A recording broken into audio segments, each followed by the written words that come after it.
to carry each other. And so let us beg the Lord, Lord, give me greater strength, zeal.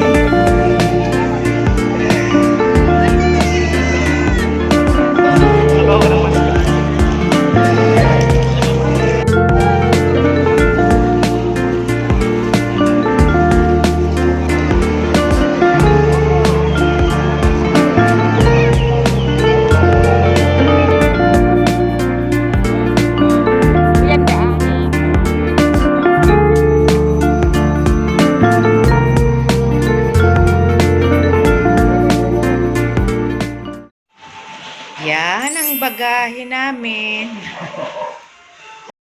Hello, good afternoon. Kwan na. Ang oras is 5:30 na. Traslasyon ngayong araw. Pupunta kami ng Manila kasi bukas darating na yung si Johnny Bell, yung anak kong sa Australia, yung family niya. Tapos diretso daw kami ng Boracay para mag-banding, family banding. Kaya yan.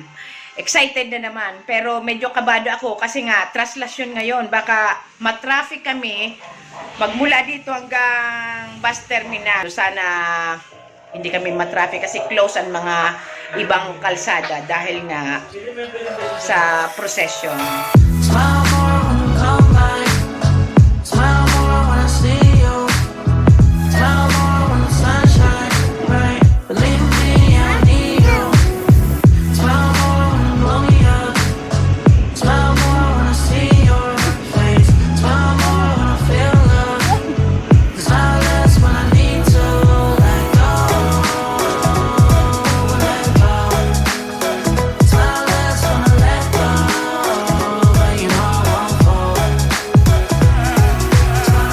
Many hours later. Manila na kami. Si Aki. Ayan first time niya sa Manila. Ano ang masasabi mo dito sa Manila? Pagod? Napagod ka sa biyahe?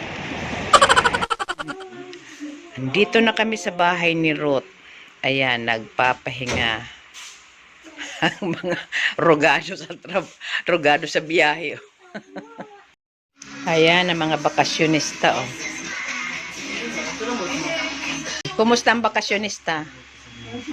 Hoy, kumusta ang bakasyonista? Kumusta ang bakasyonista? Yan, past 4 na. Ayan kami, walang ginawa, tulog, kain. De maya-maya, nag-prepare na ako kasi maya-maya susunduin na namin si Johnny Bell sa airport. Ayan, kompleto na ang hindi pala kompleto kasi wala si Daddy. Basta, yung mga buhay, kompleto na.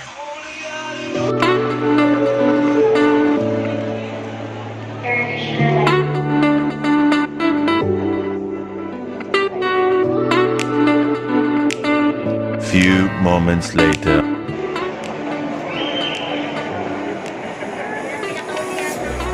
Si May Blue. Sumusit yan. Oo, si Moses.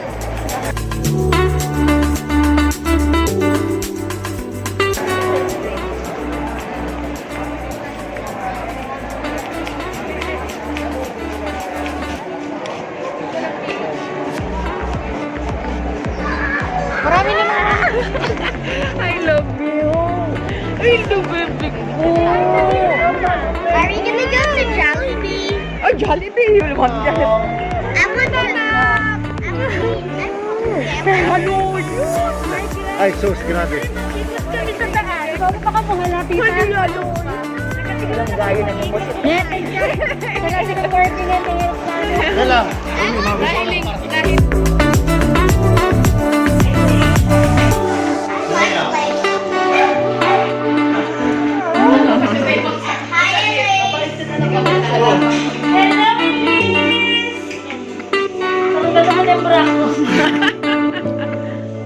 Oh, Nunoy Ansel na. Iyan.